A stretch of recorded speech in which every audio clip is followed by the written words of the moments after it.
Blog Talk Radio.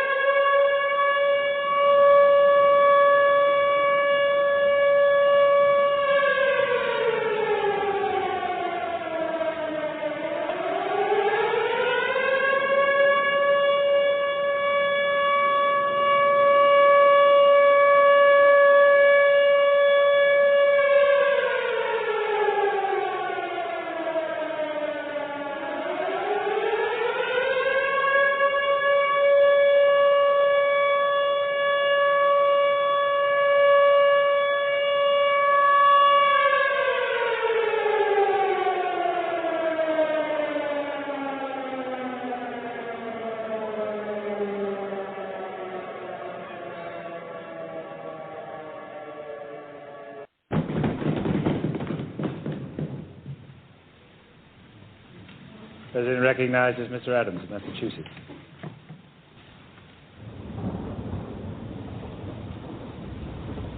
Objects of the most stupendous magnitude. Measures which will affect the lives of millions, born and unborn, are now before us.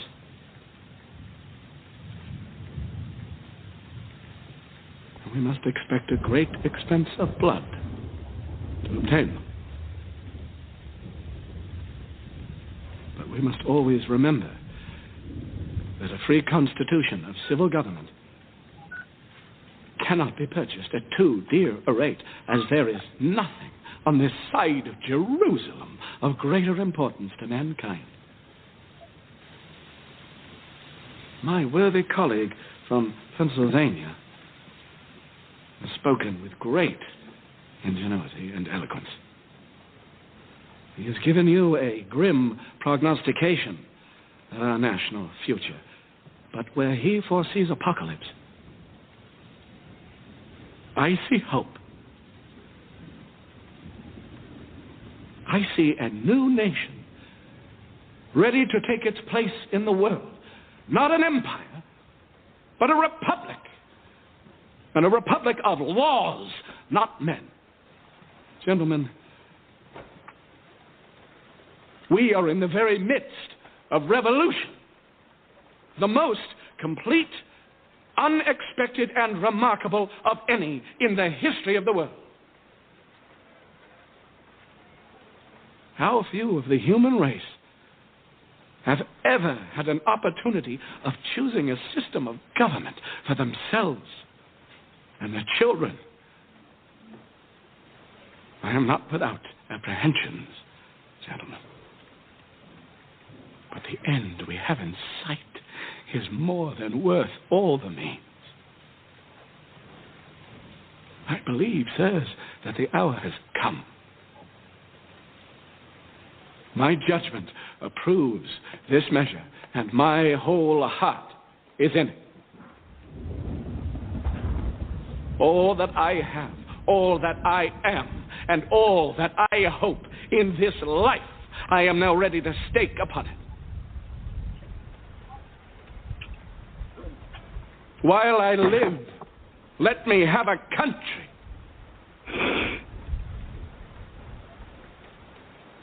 A free country.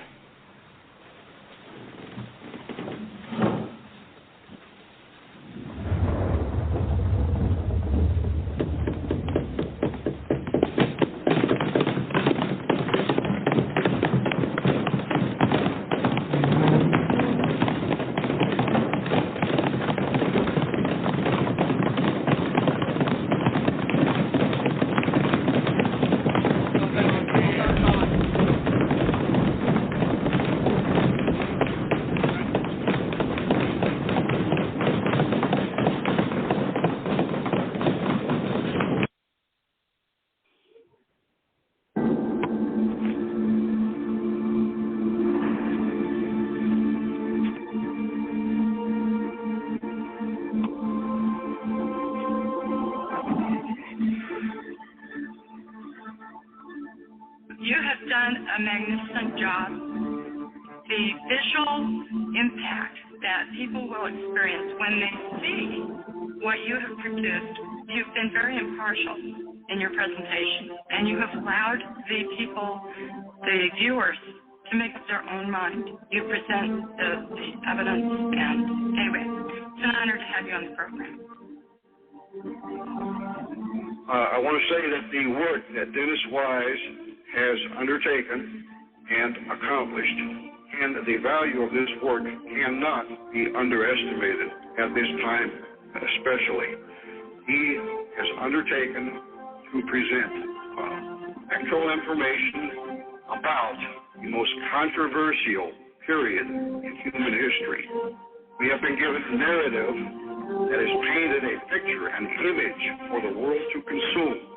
And we have to look at this. The reason this is so important this time for everyone to look at is we have to challenge the lies. Okay, that's one thing right there, just from a moral standpoint. In our time today, it is more than that just a morality. It is a matter of physical survival itself, because we have to look at this period and look at exactly what happened, which Dennis Wise has presented to us in his great accomplishments that he has put together there. We have to look at what happened. We had power in 1945. It was Stalin, Churchill, and Roosevelt, and what did they do with this power? As a gift, illustrated in his great work, Greatest Story Never Told. Yes, if you want to see the dangers that are facing the world today, just watch this film. You can see the actual facts, indisputable facts of what really happened at that time.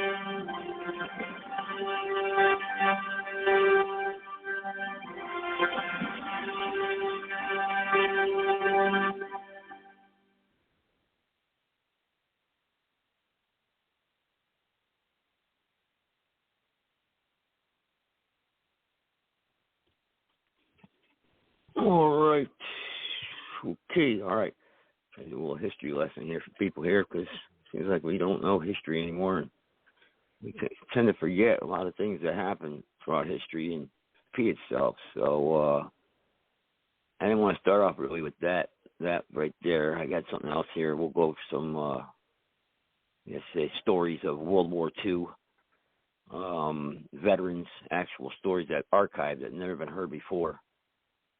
Testimony of prisoners of war and whatnot. So do a few of those, couple of those, just a couple of minutes of those, and then start talking about a couple other things. I think it's important, because a lot of these veterans are no longer with us. This is newly discovered. Well, they're playing it now on Amazon Prime. I think you can get it on Amazon Prime, but it's newly discovered footage and stories of, people that were the last days of 1945, the war. So just a couple of stories here. A couple of them I've heard this morning. I was listening to it, and a couple of them were very powerful stories. I mean, it almost brought me to tears. I mean, it was one of the guys telling a story of, how he was caught and how his friend died and how they escaped from the camp. I mean, it was just a powerful story. I mean, the way he told it, too. He told it was on the 40th anniversary, actually. It was 1984. Somewhere in 1945, excuse me.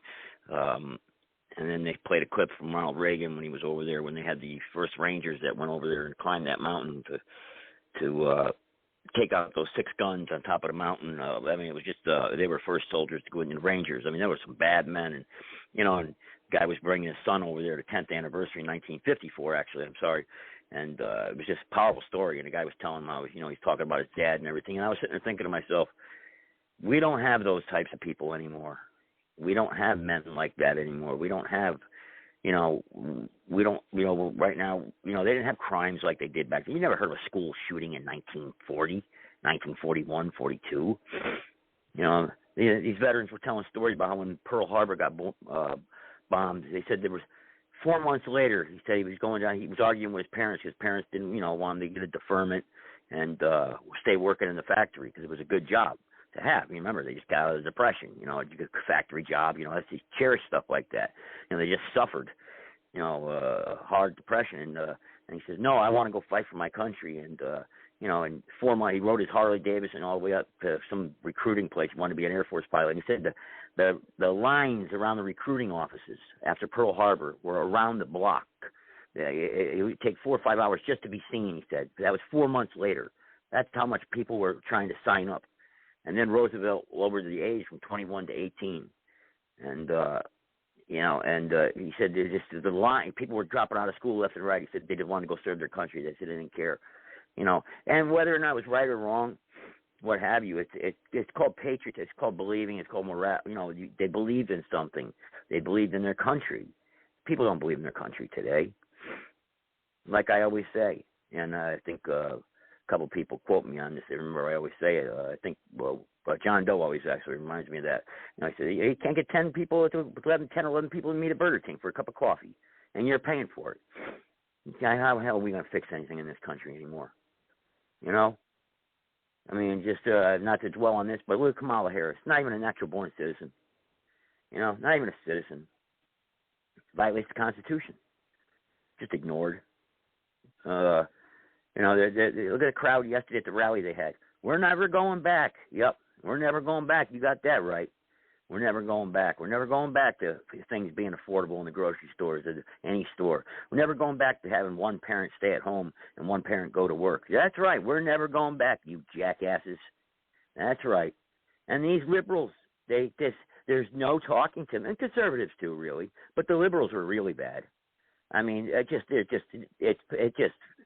was on that Liberal Dan show the other night in the chat room, just pounding them with facts about what, you know, Harris and this and they just deny it. There's no real point in even discussing it, because you can't debate with those people. You cannot have a discussion. It just does not work. It just does not. I mean, it's pathetic. It literally is. I mean, it's just, I don't know. But anyway. I'll tell you something, the faculty are a bunch of employees, and we're the raw materials. But we're a bunch of raw materials that don't mean to have any process upon us, don't mean to be made into any product, don't mean to end up being bought by some clients of the university, be they the government, be they industry, be they organized labor, be they anyone, or human beings. There's a time when the operation of the machine becomes so odious, makes you so sick at heart that you can't take part. You can't even passively take part. And you've got to put your bodies upon the gears and upon the wheels, upon the levers, upon all the apparatus, and you've got to make it stop. And you've got to indicate to the people who run it, to the people who own it, that unless you're free, the machine will be prevented from working at all.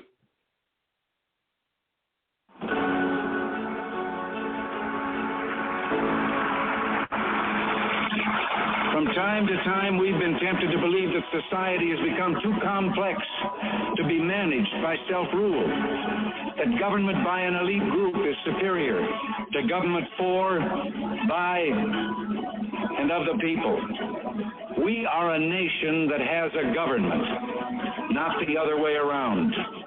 And this makes us special among the nations of the earth.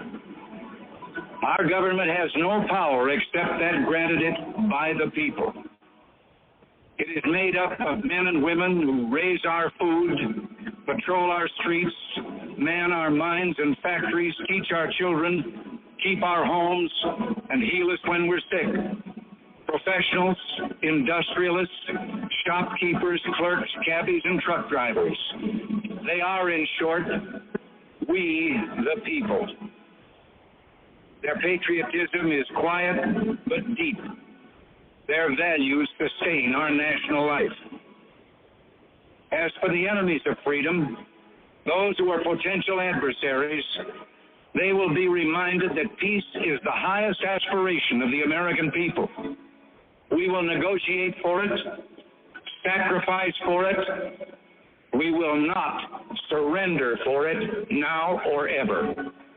We will maintain sufficient strength to prevail if need be, knowing that if we do so, we have the best chance of never having to use that strength. Above all, we must realize that no arsenal or no weapon in the arsenals of the world is so formidable as the will and moral courage of free men and women.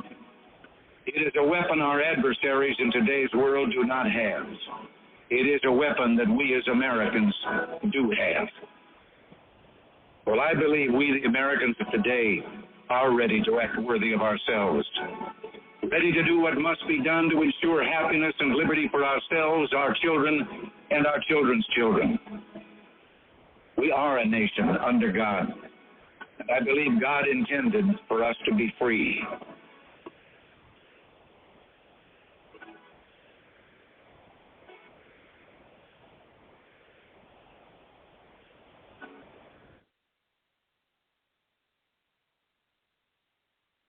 Faces, and you'd see them, and then they weren't there anymore, you know, and another bunch would come in.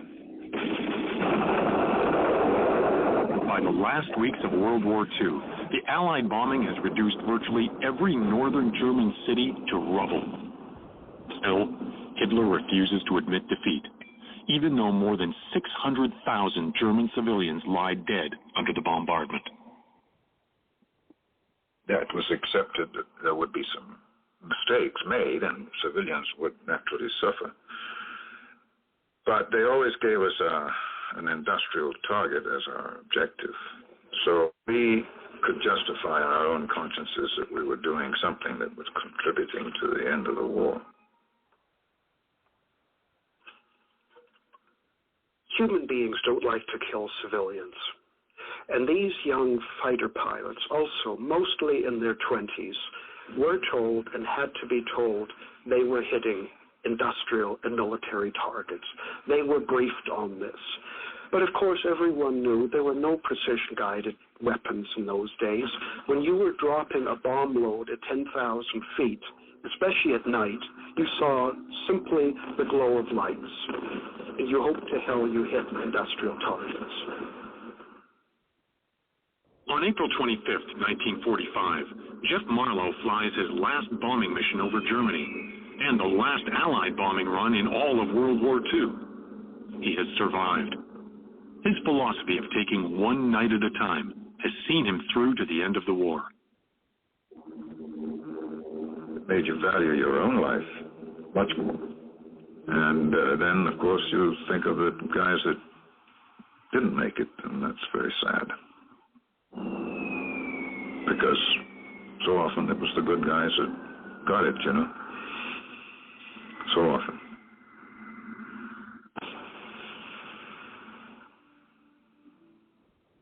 For Cease Baird, one of the good guys was his youngest brother, Rear Gunner Nelson Baird.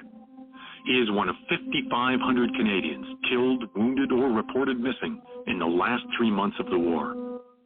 He did go down with the aircraft and was reported missing not too far from where I was, in Kiel, Germany. It is doubly tragic. Another brother, Gordon, a fighter pilot, had been lost over the Aleutian Islands in 1942. As the war draws to an end, the Baird family has 2 sons missing and presumed dead. It went awfully hard on Mother and Dad. We lived in hope from day to day that, gee, maybe tomorrow we'd hear something or get some kind of a message. It's strange, but I still feel that way today.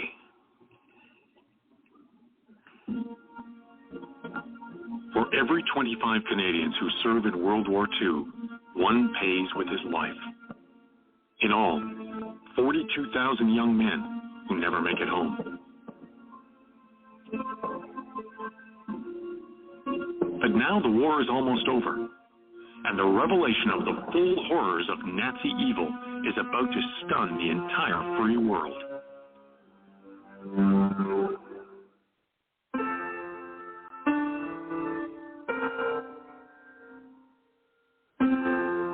We had planes coming towards the end.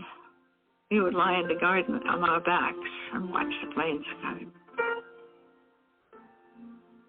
As April draws to an end, 19-year-old Reed Koopman can sense the war is almost over. In the Dutch skies, there is an eerie silence. The huge daily bombing raids bound for Germany have stopped, and Reed can finally breathe a sigh of relief. Her secret life as a member of the Dutch underground, running guns and ammunition, is almost over. I carried it behind my girdle and it fitted nice and snug. I had a big raincoat on. You know, it was quite serious sometimes, scary. My mother didn't know what I was doing. Neither did my father. If they knew, they could just be tortured and they would spill the beans. No. You just don't talk about these things. You never mention it to anybody. In Holland, the Canadian troops are on a roll, forcing the Germans to retreat from every town and village. On April 27th, Rhee's hometown, Almelo, will finally taste its long-awaited freedom. All the Germans had gone. They were gone. They were just finished. And we all went outside and saw the troops coming in. Tank after tank after tank. We never went to bed for 3 days. That was a wonderful thing. What a sight. Almelo's Canadian liberators are battle-weary, but triumphant. One 24-year-old major with the loyal Edmonton Regiment will never forget the moment. The 27th of April was one of the most important days for our regiment, and certainly for me, in the whole sort of campaign. I was very proud that the German armies had been defeated, or were on the absolute verge of defeat. At the same time, I was very thankful that someone had been very protective. As time went on, the stress became greater and greater. You never knew. You hoped that you would survive it, but you were never certain.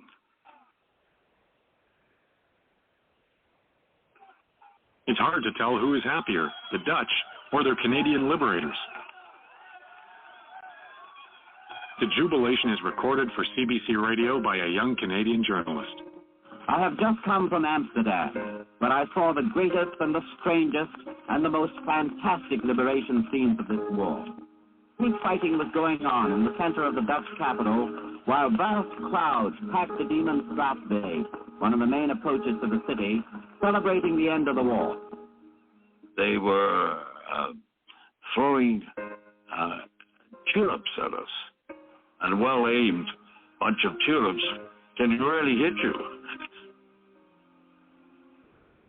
They jumped on our Jeep. There must have been about 30 people on the Jeep. A girl was sitting beside me, and she was stuffing tulips into my raincoat. The crowds were almost wild with enthusiasm. I think our armored cars had entered Amsterdam on another road, and we were the first allies they had seen. Above the cheering, I could make out the word, "Thank you, thank you." This is Peter Stursberg, reporting to the CBC from Holland. The official German surrender is being counted down on the fingers of one hand. There is no doubt in anyone's mind that these are the last days of the war in Europe.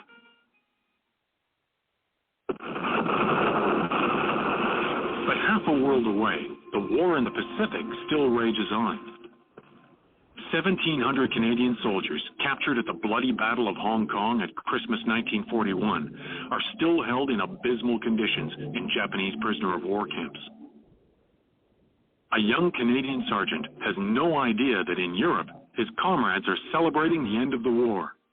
His daily thoughts are all about survival.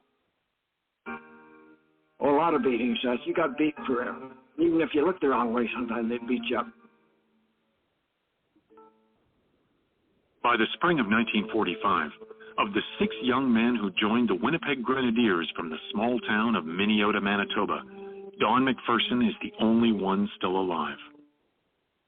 My brother-in-law, Ralph Bart, was killed beside me, and Norman Walker was killed the first day in action with a bayonet, and the other died in camp after. We were worse than dogs, as far as they were concerned. You weren't supposed to surrender. You're supposed to die for your country. The Japanese do not believe in the Geneva Convention. As slave labor, prisoners are worked to death on a diet that defies description. It was dirty rice, old rice. They scraped off the floor mostly and had a lot of rice worms in it. We didn't get much to eat off of you. You couldn't carry conversation without talking about food. What food your mother made, what you're going to have when you get home. And we'd all get together and say, we're not going to talk about food. 5 minutes later, everybody was talking about food again. As a result of malnutrition, McPherson loses most of his eyesight, but somehow he keeps going. 264 other Canadians are not so lucky. Like you laying there and your partner next door wake up in the morning and be dead.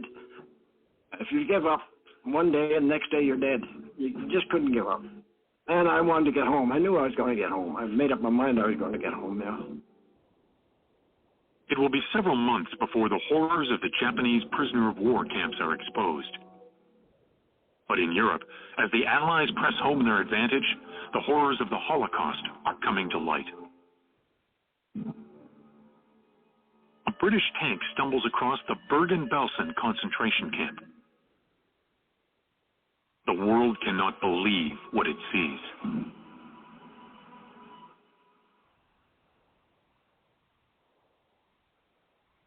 Canadian war artist Alex Colville travels there to bear witness to tragedy. I remember standing, watching, in this case, German prisoners of war with a big truck, a flatbed truck, throwing bodies, of course, into the graves, you know. Just unspeakable sort of thing.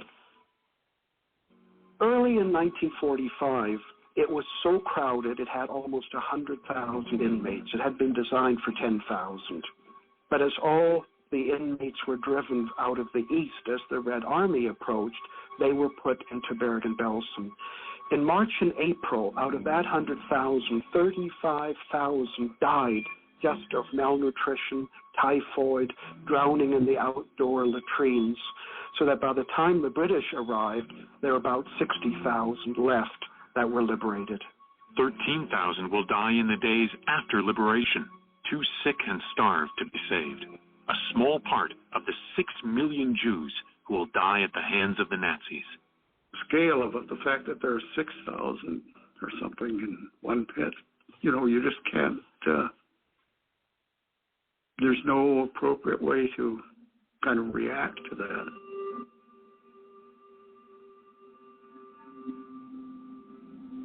The horrors of war.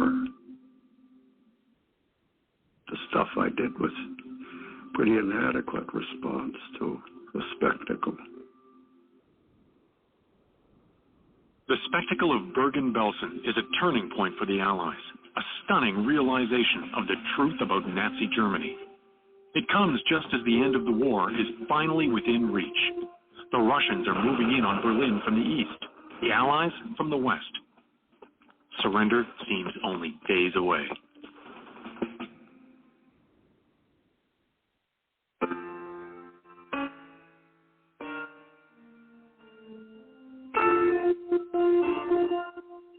It is the day the Allies have waited for more than 5 years. On May 7, 1945, Germany formally surrenders at U.S. headquarters in France. The next day, May 8th, is declared VE Day, Victory in Europe. Well, I was on the radio, and matter of fact, it was a communication that was interrupted. This was Churchill speaking. The war is officially over.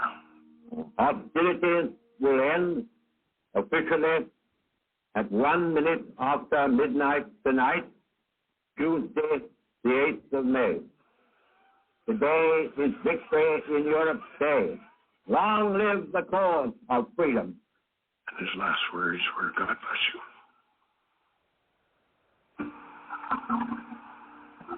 Celebrations started almost immediately.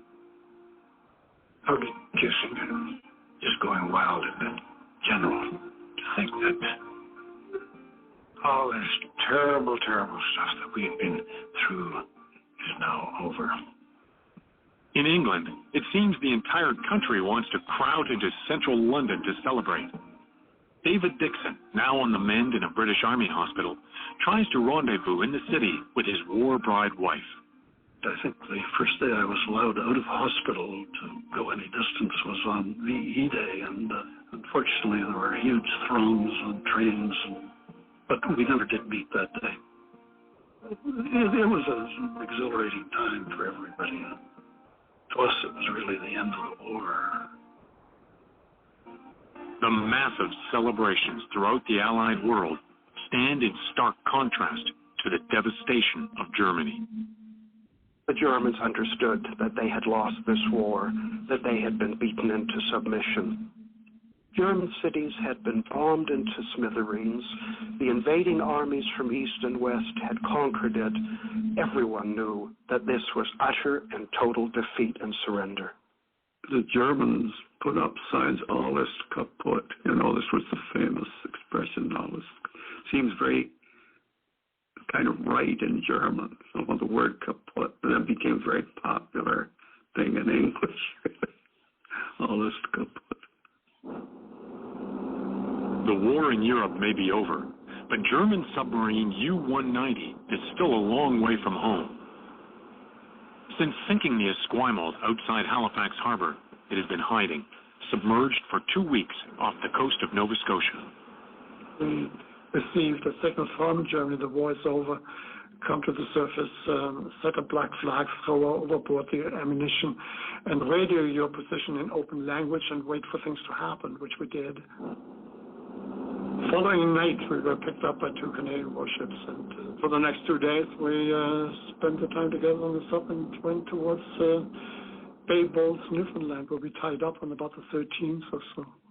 It was the most pleasant being together with these Canadians. They were very, very polite. They always sort of inside the sub asked permission for, can they do this, can they do that, and it was a very, very pleasant get-together of enemies who have utmost respect for each other and treat each other accordingly. Across Canada, emotions are not as restrained. For the first time in years, people can let their hair down. Happiness and relief flood the streets as Pat Baird joins throngs of office workers celebrating up and down Toronto's Yonge Street. Windows went open and janitors brought us rolls of toilet paper. We stood and put toilet paper out the window. We didn't think past the end of our nose as to how we were going to eat, sleep, or whatever, as long as it was over. We had decided that no matter what else was going on, we were going to be married. So I planned my wedding. There's just one small problem. Pat doesn't know when Cease will be home. With almost 400,000 troops to be shipped back from overseas, it's a logistical nightmare. But 5 years in the Army have taught Cease one thing. We learned to live for today and let tomorrow look after itself. And City Street was just going to be the same. Ken Bexrud has more luck in tying the knot. After the sinking of the Esquimalt, Ken is sent home to Vancouver to recuperate, where he and his fiancée Doris decide there's no better day for a wedding than VE Day. We just went and talked to the minister, and he put our wedding ahead, so he was just home 3 days, and so we did everything fast. The wedding guests are almost entirely women. The men are still overseas. There's only one man there, the best man. I was the best man. Hey, I know you were the best man, all right, for me, but... Distance, they say, lends enchantment, in war as well as peace. But the costs of the war that spring are everywhere to be seen. The scars of battle, both of body and mind. The grief of shattered families. Canadian lives that, despite some homecoming smiles, will never be the same again. Even as they celebrate Hitler's defeat, Canadians worry about their future. The war with Japan isn't over yet. And even the lucky warriors returning home from Europe wonder what they're going to do now. Yes, it was the sweet spring. The bombing had stopped. The roar of guns had finally stopped. They could go to bed without worrying if they were going to be dead the next morning. But my God, how were you going to put the pieces together again? Where were your loved ones? How many of them were still alive? So it was bittersweet. People didn't know what to expect, what was going to happen. With 5 years of war behind them, how do a nation and its veterans turn victory into a new beginning? In part 2 of Victory 1945, follow familiar... All right. Well, that's, happy ending there for some, like I said, I wasn't going to play the whole thing, but it's like 7 hours long. But, it goes into a lot of detail about the war and a lot of things. It goes from the German side, too, a lot of things, a lot of stories, and to study history. See, people don't know history, and that's the problem. And I'm going to tell you right now, in this world right now, where we're heading towards a big global confrontation right now because we have greedy people in power that want to control you.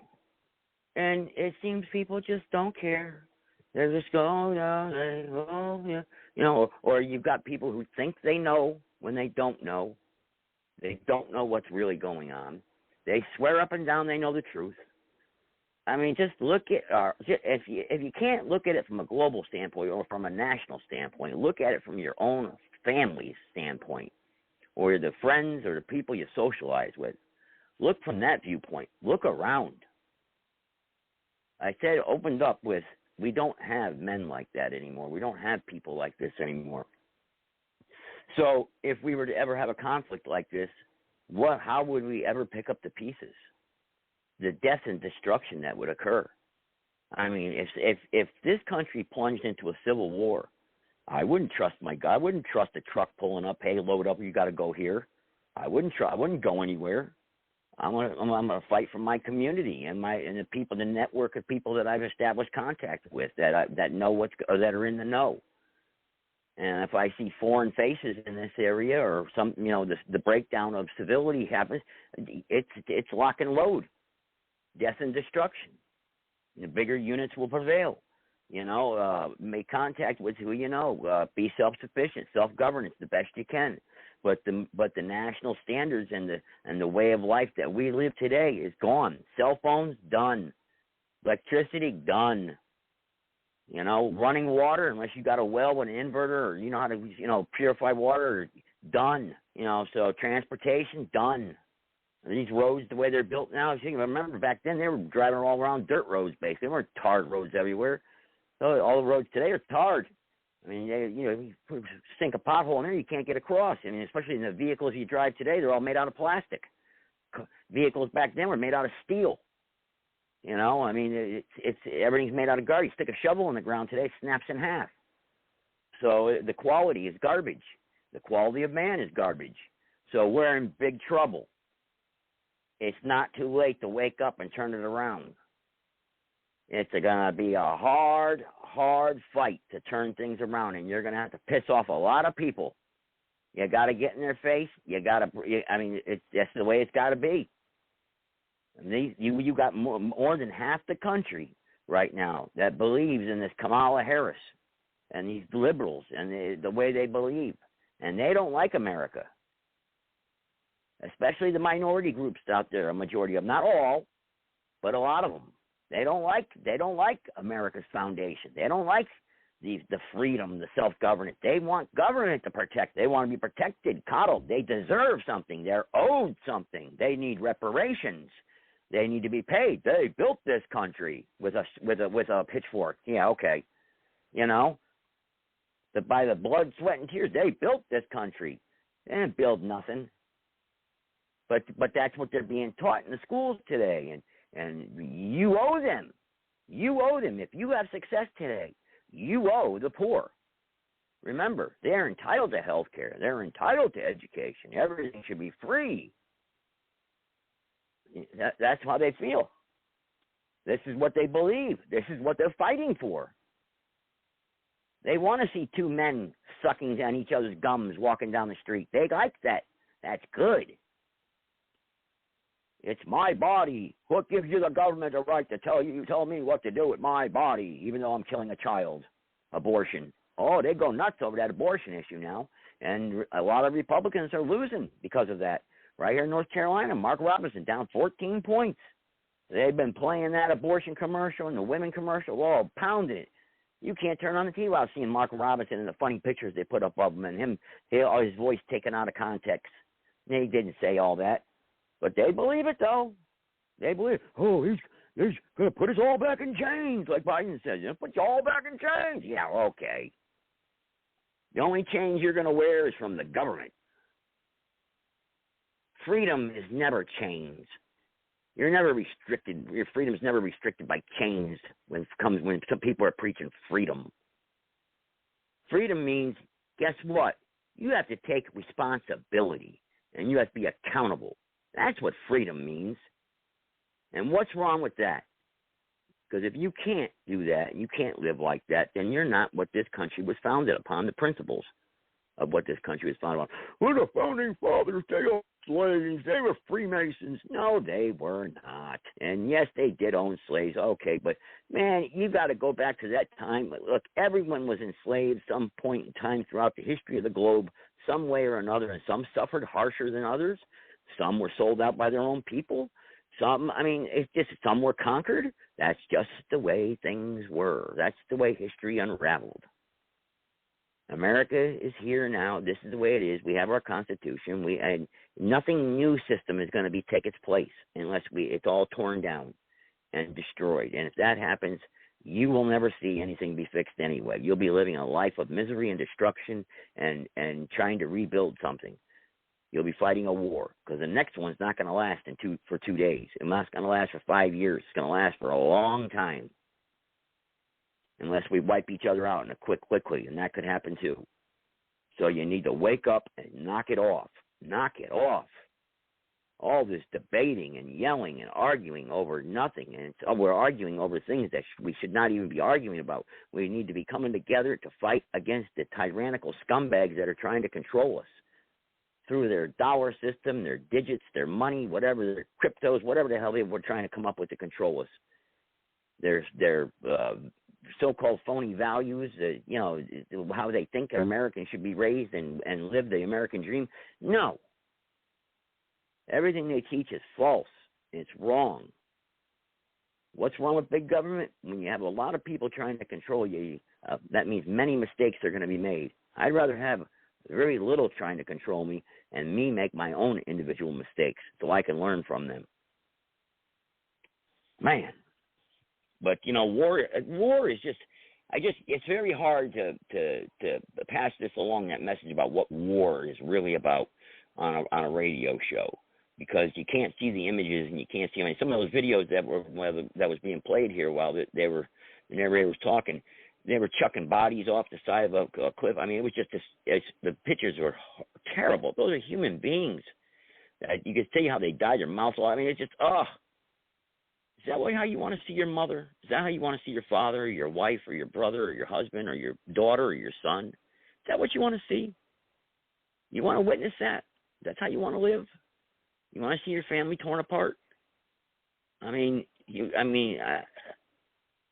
don't think so. I don't think a normal, rational person would want to live that way. Well, if we keep allowing things to be this way and we don't stand up for what's right and get involved, we're going to repeat history. And bad things are going to happen. And there's people out there that are prepared to fight. And it's a shame. It's really a shame. And there's people out there trying to make this happen because they have their evil intentions, because they think they're going to mop up everything in the end and collect. They're not going to collect anything. So we've got to wake up, understand who the enemy really is. Kamala Harris is not your friend. She's not going to be the next president. If we can do the right thing and come together and stop it, because if she does become the president of this corporation, this republic has zero chance ever being restored. Because look what the damage has happened with Biden. the value system that has been corrupted. We've all but forgotten whatever good times we may have had underneath the last administration, even though it wasn't perfect and there was a lot of flaws with it, but still we had a lot better economy. I mean, you were able to go out and work. I mean, you can walk into a grocery store with a $100 bill and at least come out of there with something. Today, you go walk in there, you can't buy nothing. The shelves are half empty. Don't you see the products dwindling away? Don't you see? Can't you see? If you walk into the lumber store, or Home Depot, or Lowe's, can't you see this stuff? What's going on? I mean, don't you see what's being played on TV, the music, the way people talk to each other? I mean, what's really important to people? It's all backwards, the system. You got to see it. And don't think your hands are tied and you can't do nothing about it, because you can. All you got to do is come together, and even in some fractional, small numbers way in your community, a handful of you can make a difference at a local courthouse or at the government building, or you could try to change things.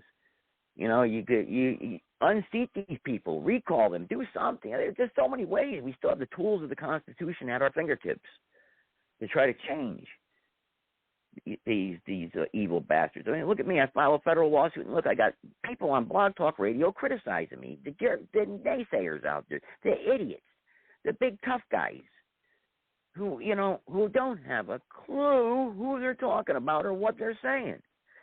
The other night, these other shows, people that converse with us on these podcast shows, on another show, talking smack about all the people that they were talk with all the time. I can't believe it. Talking about Sarge is an AI. The idiot Mike, the Iranian sheik, the idiot. You're not even American as far as I'm concerned. You know, and he's talking about Harris, supporting Harris. And the other last week he was on Donnie C show talking about Trump. He doesn't know he's a provocateur. I picked these people out from the right away. But I try not to, but if I start saying too much, I'm hijacking people's show. You know? This guy right here calling Bianchi bipolar, you jerk. I got on him for that. Who are you to talk about that man like that behind his back? Who are you? Why? Because he's involved and he wants to see things get better and he's worried about his family, his children, his grandchildren. What the hell's wrong? What's wrong with you? You claim you're from Singapore. You ain't from Singapore. Can't understand a word you're talking about half the time anyway. Go call into an Iranian show. You jerk. You got some nerve. They're talking about me. This guy, he's all over. There's 5 pages of news about him. Shut up. Shut up. And I'm not going to get into the other idiots out there that were doing what they were doing. They think they're funny. Their little 8 shows they're going to do talking about this stuff. They're not, next year at this time, I guarantee you they won't even be on Blog Talk Radio. But the damage that they're doing is bad because they're persuading people not to fight and stand up and do what's right. And that is dangerous rhetoric. That is propaganda that we cannot have. Anyone who tries to take away from someone, anyone who criticizes anyone who stands up to try to change the system for the better, those people right there are our enemies of the Republic, and we need to call them out when we see them and shut them up and shut them down as fast as possible. You want to debate them from what's fine. Make them, expose them for the jerks they are, and then shut them up. You know, that's what we got to do because we cannot have that rhetoric. We can't. 657-383-0616.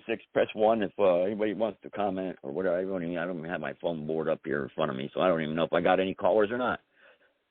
Hang on here. I'm going to go back to the board here and see. I don't even know if it's a chat room or anything. Hang on. I got to be careful here, so I'll shut it down by accident if I'm not careful here. All right, here we go. All right. 6573. I've got a few callers here on the line, but press 1 if you want to speak here. Hopefully you guys can get through it. Blog Talk Radio is not screwing up. I'm not screwing with my show or not, because I've got about 7 callers here on the phone line. I know this show was not planned. It's not my usual night. I know tonight we've got Conservative Nation Radio. There's Media Radio. They come on at 9 o'clock. But I had to do a show. I figured, okay, I'm going to get back into the Blog Talk here, and I'm not going to get into the reason why I wasn't doing a show here for the past few weeks. I just believe Blog Talk Radio screwed over a lot of the hosts, and we should not have caved in. I think, we should have stuck together and showed them for what they really are and perpetrated the crime. That's a crime. They committed fraud. We got 2 callers here now with their hands up. Let me take the private caller because I don't know who this could be. It could be Sarge. Let's see, or John Doe. Let's see. Go ahead, private caller. Yeah, you know something, Joe? Have you ever noticed something about presidential elections recently? And that really is kind of concerning. Everybody wants to know what the president of the United States is going to do for them as individuals rather than what he's supposed to do as the chief executive, which is really the more important of the two. Now, and that's part of the problem. I mean, it's like, what can you give me, Mr. President? Now, I understand that impulse. I mean, I'm likely to fall prey to it myself. Hey, what can you do for me lately, buddy? Everybody's kind of like that. But if you stop to think about it, if everybody gives into that impulse, what is there for the president to do that really has to do with his job? Exactly. His job what is his to job? be the chief executive of the United States, the federal department of the United States, not to be there to fix your student loan problem. Thank you. Yeah, I was just going to say that. Yes. He's not supposed to be in our college bills, No. And I'm hearing this all the time from everybody, and it's really starting to concern me. What's his most important function? The most important single function is to be Commander-in-Chief of the Armed Forces of the United States, followed by the Chief Diplomat for the United States. In other words, foreign policy. So you got those 2 things are his first and foremost duties. Commander-in-Chief, foreign policy. And then overseeing what kind of legislation comes out of Congress, and if he thinks that the legislation is bad, he's got a veto power. The Congress got to have 2/3 of both houses to override. See, checks and balances, that's the way it goes. What the president can do is to prevent legislation that is harmful to the public interest and harmful to you as the individual from advancing and going forward. He can recommend to Congress they ought to pass certain legislation to make people's lives better. He can undo. Yeah, he can undo by executive action those harmful laws and policies that is within his constitutional authority to do, but he's not supposed to be your private counselor. What about these podcasters out there, these naysayers, like these fellow podcasters we got out there, criticizing me for filing a lawsuit, taking away. See, that's the problem, though, Sarge, is that we rely on government. We think the king or we think the government runs everything, when it's we, the people, are supposed to be doing the checks and balances of these representatives that are representing us. But people get criticized, so they're afraid to do stuff. They want to make fun of us. It is really discouraging to hear all this talk about, and like I said, I understand it. I've fallen prey to that impulse myself a lot of times. It's not the right impulse to have. Not when you're voting for president. You vote for legislatures for that kind of thing. That's why you got members of the House of Representatives. You said the president is a representative of the entire country, and in particular the executive branch of the federal government. He's not the headmeister of everything you want to be done for you individually. Like abortion. But I swear to God, you hear people talking and you think that's the purpose of the presidency. To finance my colleges or to give me a student loan or, to finance my abortions. I mean, when the hell did we ever get this concept of the chief executive in this manner? Since Roosevelt? Is that when it's really gotten a high gear? I think that's when it really started that way. With the Roosevelt administration. Maybe you're right. Yeah, maybe you're right. The entitlement stuff, maybe you're right. It really didn't exist. Look at Grover Cleveland. In the 1890-something, they had a big emergency flood in Texas. Hundreds of people were killed. Enormous damage was done. And people were asking Grover Cleveland what he's going to do. He said, I'm not going to do anything. I haven't got any authority in the federal government to do anything in the state of Texas. Now, I'm not saying that today. I don't think you can do that today, given the expectations of people. I'm just saying this not to say that he was right in doing what he did. I'm saying it shows how far we've changed. And no one thought it was particularly controversial for him to say that. Okay, they look and say, well, that's probably true. So what did the state of Texas do? The state of Texas got together with charities and organizations and churches, and they took care of the problem themselves. They didn't have no federal emergency management agency. Honestly, and I'm not, again, let me keep stressing, I am not saying that was necessarily the right thing to do. I'm simply offering the contrast between then and now. Yeah. And I think we need to take stock of it and say, how did we get to this point where we expect the federal government to do every goddamn thing? People will twist your words around, Sarge. They'll twist around. I know they will. I know they will. Saying this, you know. I mean, I know they will, and that's making okay. fun of you tonight. I know they will. I know, and that's fine with me. I don't have a problem with it as long as you tell the truth. Don't make no shit up. Because, like I said, that's what Grover Cleveland did. He said, "I got no authority to do anything to help the state of Texas out with this." Yeah. You know, then maybe I think he did send some Army troops to help out with disaster relief. He did do that. He could do that, and he did that. He that's where your militia he sent comes some in. military assets to do what they could do for the people there. But for the most part, he let the state of Texas take care of it. Yeah, well, that's where the state militia comes in, Sarge. That's what the militias are for, technically. You know, they should be helping out the backbone. You know, for making sure civil order is maintained. Yeah, and there's nothing wrong with using the armed forces for things like that. I mean, you know, if that happens, certainly they've always used the armed forces. Like in San Francisco, when they had San Francisco, when they had the San Francisco earthquake, they used the armed forces to dynamite buildings and create fire breaks. You know, because of the fires that broke out in the wake of the earthquake, and the Army engineers were down there doing that in 1906 in San Francisco. So they've always used the armed forces for things like that. Yeah. Well, Sarge, I tell you what, you know, like I said, you know, the gossip though is what's destroying us too. We can't keep people together here in our movement, you know, where it's not really even a movement. It's just the general core values of what our country stands for and what it believes in.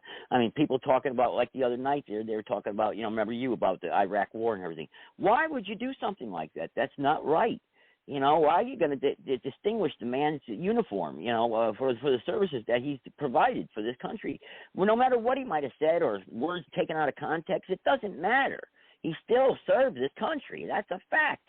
Why would you do that to an individual? You know, it's just it's wrong, man. It's wrong. Well, like I said, what do they use against Donald Trump? They use Donald Trump, and much of the objection to Donald Trump is based on gossip and innuendo and rumor. I want to ask you about that. This guy that's running for VP for Kamala Harris, what's his service record look like? I'm ignorant on his service record. And I was debating with somebody last night about it, and I couldn't win the debate because I didn't know what the hell I was talking about. So what's the story with this guy? Well, the record has been established. The National Guard Bureau has already spoken of what his record was. They've come out with an announcement. He had the provisional rank of Command Sergeant Major. He did hold it provisionally, but it was contingent. It was going to be made permanent on him completing a course of training and being certified as having completed the course of training. And then once he completed the course of training, he would then be considered a permanent rank of Command Sergeant Major. He never completed the training. So they withdrew the provisional promotion and reverted him back to his rank of Master Sergeant. Well, it ain't chopped liver. It's the second, third highest enlisted rank you can achieve. Yeah. And so that's the story on it. Yeah, he did have the rank provisionally. You know, like George Custer was a provisional brevet major general during the Civil War.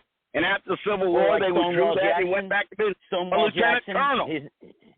Stonewall Jackson, his name was, he was like blown out of proportion. I mean, you know how he got his name, Stonewall Jackson? You know, because he was, they said there's Jackson like a stone wall at Second Manassas.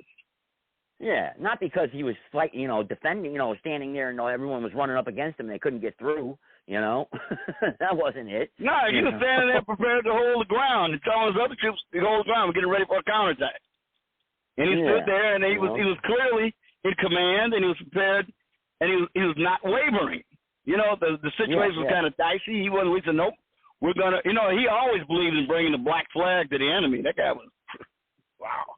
That guy was motivated, you know what I'm saying? Civil War back then, man, that was some brutal stuff. I mean, some of those battles that I was watching last week there, I was like, man, especially one of the first battles there when the Union retreated and they were running so fast they were freaking coming out of their boots, from the Confederates. And I mean, well, they called it skedaddling, and a lot of folks were skedaddling back then, particularly, in some of the early battles of the Union. Some of the Union soldiers would, throw down their stuff and start hauling ass to the rear. And it was a problem for a lot of units. To retreat.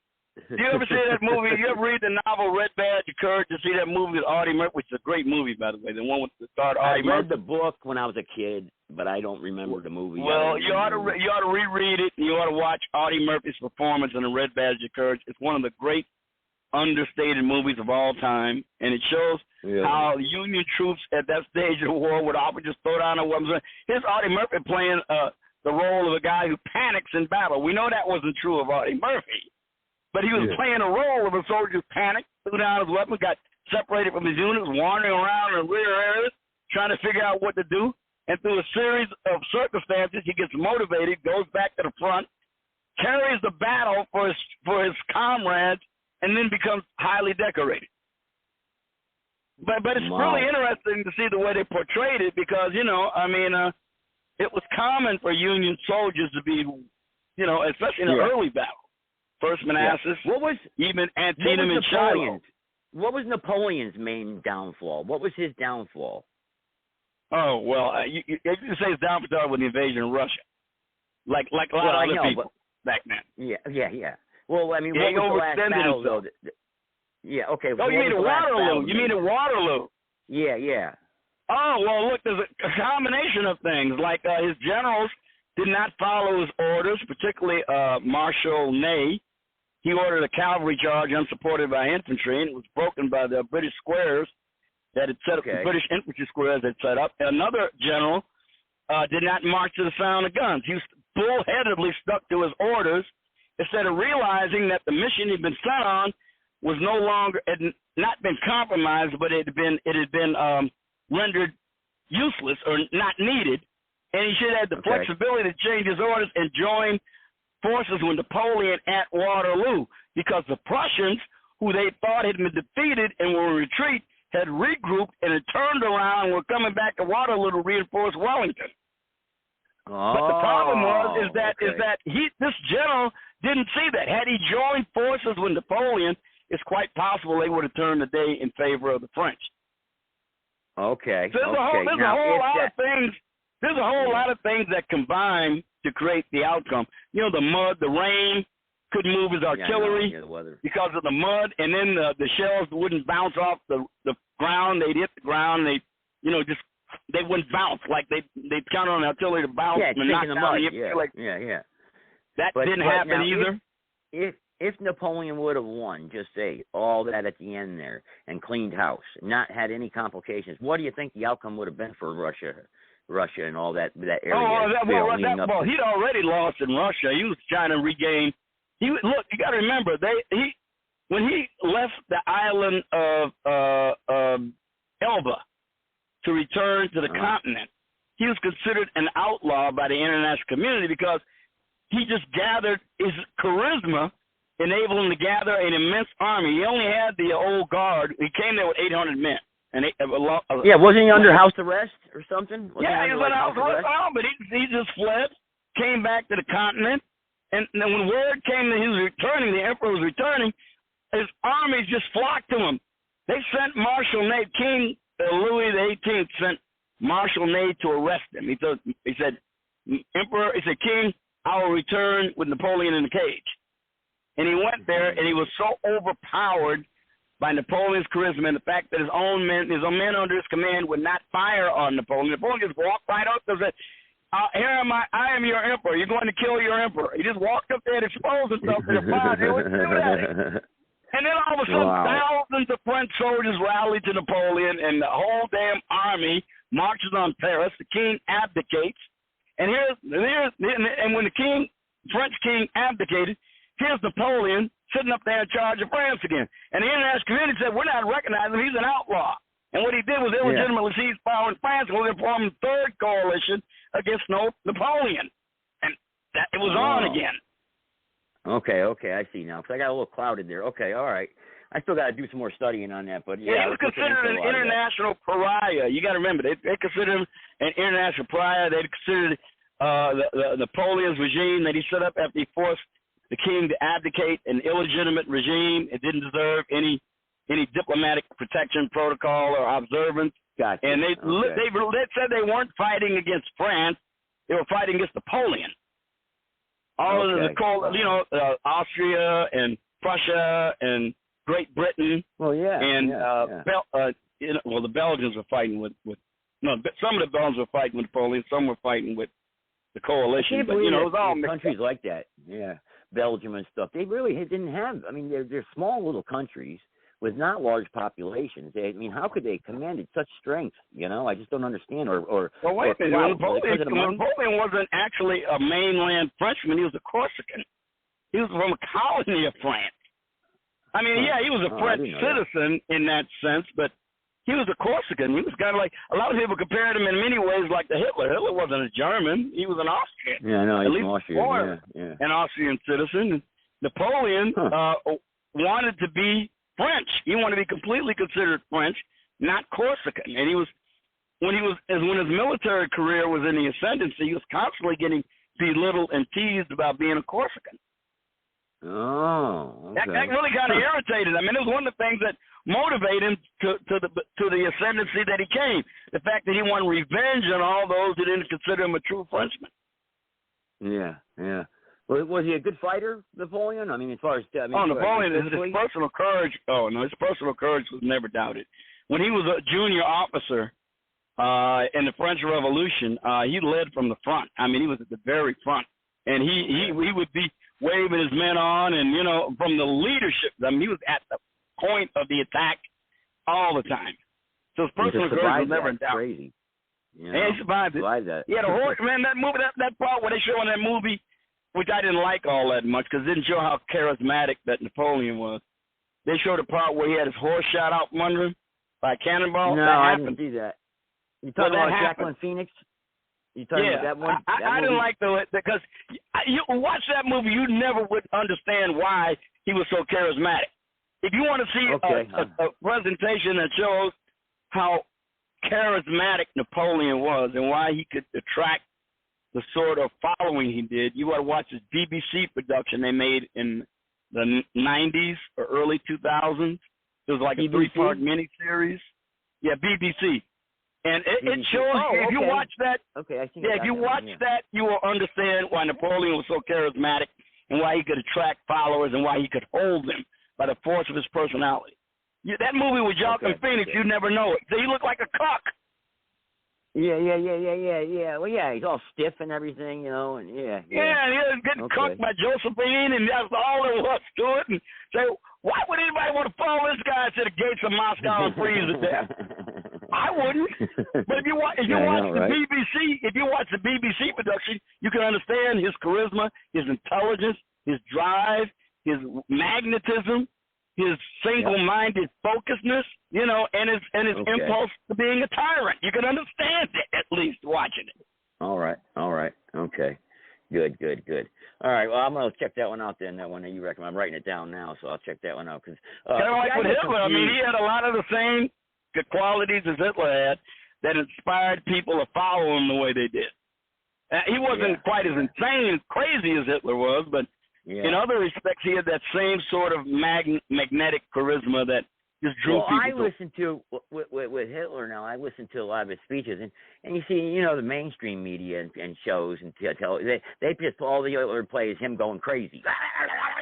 That's the image you get, But really, there's so many speeches where he's calm, talking, like when he's just more articulate and more, able to converse, with leaders, I've heard some of those tapes that they made of him in private conversation, like with Gustav Mannerheim, who was an ally, a Finnish general who fought the Russians in the Russo-Finnish War. And, you listen to talking, he doesn't sound like he sounds all in speeches. I mean, he's talking in a normal tone of voice. He's got this low sonorous voice. His voice is really low and sonorous. It wasn't a screeching thing you would hear. I mean, he really had a deep voice. And he's speaking in a normal tone of voice, and it's almost oddly soothing. Yeah. And, so, isn't it? Yeah, weird. Yeah, look, the thing about Hitler when he started going really crazy was when he was taking all them drugs from that doctor, that quack doctor named Morell. Who filled him with a big cocktail and methamphetamines and benzodrines and opiates and all kind of crazy mixtures of drugs. And you combine that with his paranoia and his feelings of betrayal, he really went off the rails at that point. Yeah, you get depressed but before that, he would kind of make decisions that were calculated and somewhat rational. I'd say after 1942, his mental state really went downhill. Yeah, because you could see the decisions were calculated a lot more, and then all the mistakes that happened afterwards. But you could see that a lot of the decisions obviously took someone of some sort of genius or military tactical ability, and then it's like, then all the mistakes. It's like, why would you do that? Because I'm studying it, and I'm like, looking at him, like, why would he make that decision? He's being advised not to do it. But like you said, betrayal, not trusting, paranoia, and then high strung. Yeah, so that makes sense. Yeah, but, the last strategic decision he made that made any sense was to order the German Army Group Center to hold its ground when Zhukov launched that counteroffensive when he got reinforced with all those Siberians after they discovered the Japanese were not going to open up the second front in the east. And so he was able to release all those well-trained winter warfare Siberian divisions to counterattack the Germans, and he pushed the Germans back very badly. And Hitler, they wanted to make a retreat all the way back to near the Dnieper River, and Hitler wouldn't let him. He told them, no, they got to hold the ground. It probably invented a route of Army Group Center. And that was the last strategic decision he made that made sense. We talking about when he tried protecting Hungary and the oil fields in Hungary? That was later. That was in 1944. That was much later. This was 1941. Right. In the winter of 1941, around December. And you got to remember, the Germans were like within 20 miles of Moscow. And that's when the Russians launched Zhukov led a counterattack against the Germans. And and it really inflicted. They were pushed back dozens of miles, and the Army Group Center was on the verge of a rout. They didn't have winter clothing. They had the supplies, and they couldn't keep up logistically with what they needed. Right. And they stood their ground and they held them off pretty much. They stood their ground and held them off, and that prevented a rout of Army Groups. That was the last strategic decision he made that really made sense. From that on, it was all downhill. Yeah. Because they would have just retreated, they would have got overrun, and they would have just been, that would have been the end of it. Yeah, they would have routed, and they would have been doomed. That would have doomed the whole German effort in Russia. That might have been better though in the long run for them than what happened to them in 1945. Oh Lord, I just, like I said, I disagree with his going invading Russia to begin with. He was a fool for doing that, and he should have never invaded Poland. Yeah, but that was the whole Poland object of his enterprise. Everything he was doing was supposed to lead up to that. That was the whole rationale for it. They needed Russia. You think so? Yeah, read Mein Kampf. That's what he said over and over again. That's what he wanted we need the living space in the Soviet Union. We need it for ourselves. He likened the German expansion to the east in the same way that the United States did manifest destiny expanding westward. He even said so. It was his motto, according to him. But it's suicide. If he even waiting the 3 years that he originally wanted. He wanted to wait to 43, actually, or 4, to go after Russia. Even if he would have waited that long, I don't think he could have done it. I don't know,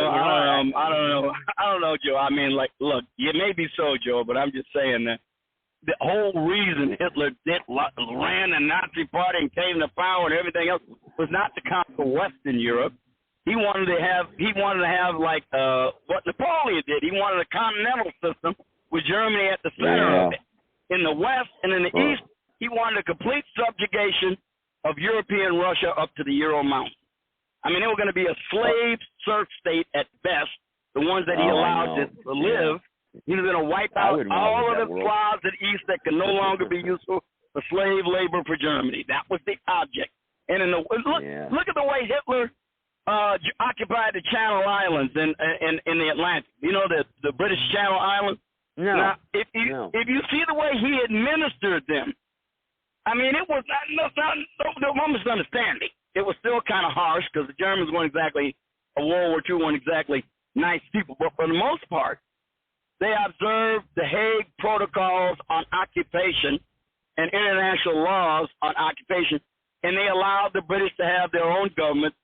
The German, I'm not talking about the British people in the Channel Islands, Guernsey, and the other Channel Islands.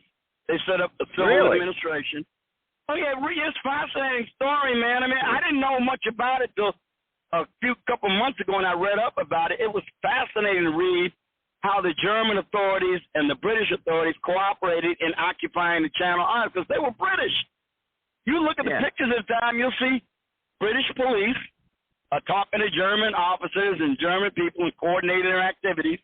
They let the British run the civil crime, and the only thing the Germans did was to occupy it as a military occupying power and oversee things like the black market and stuff like that.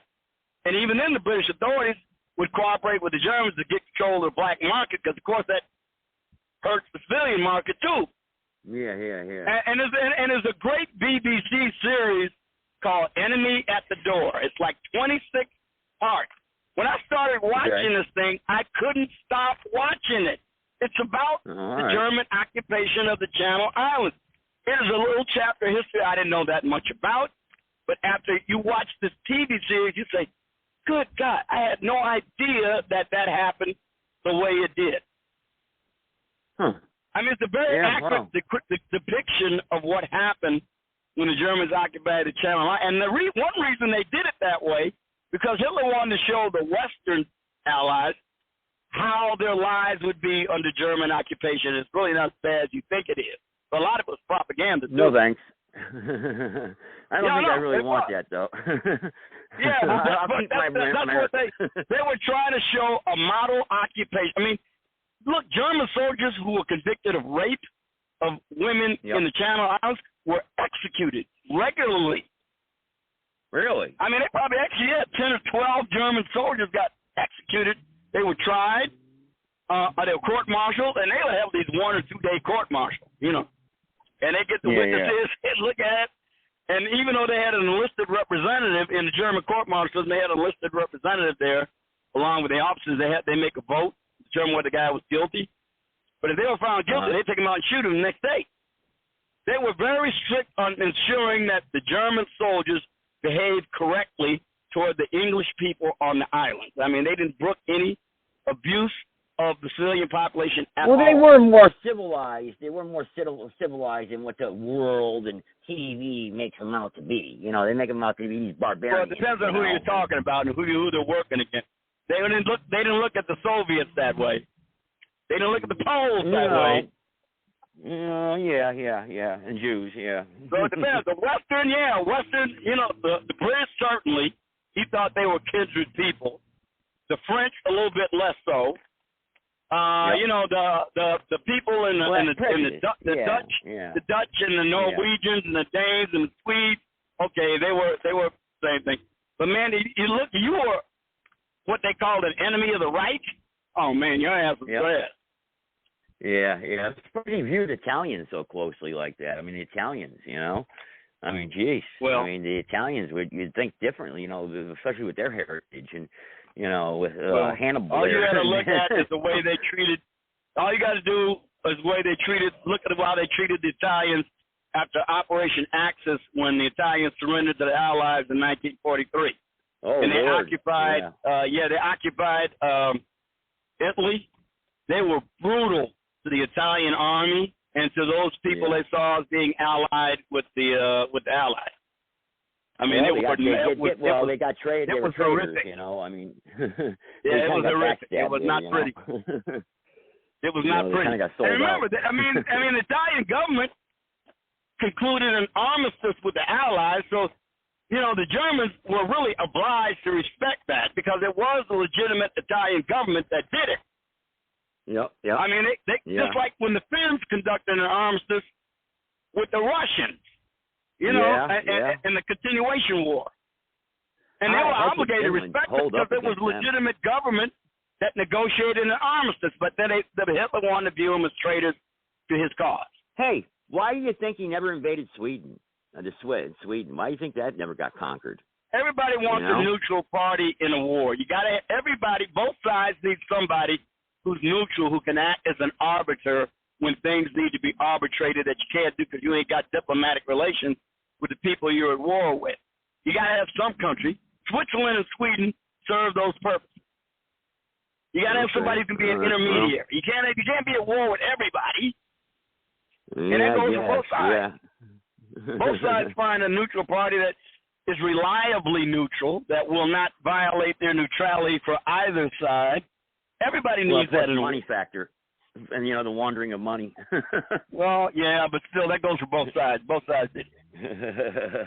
So, that's why I say, and that's why everybody needs somebody to do it with. But he was thinking about it, though, because he wanted that iron ore. He wanted to make sure his supply of iron ore wasn't affected. That's why he invaded Norway.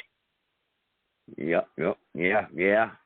Well, that's, like I said, I wouldn't want to live under Nazi occupation anyway. No, it's not what you want to know. You don't want to live under Nazi occupation. But I'm just saying, if you read about the way they occupied the Channel Islands and the way they behaved, because it was occupied throughout the war from 1940 right to the end when the Germany surrendered.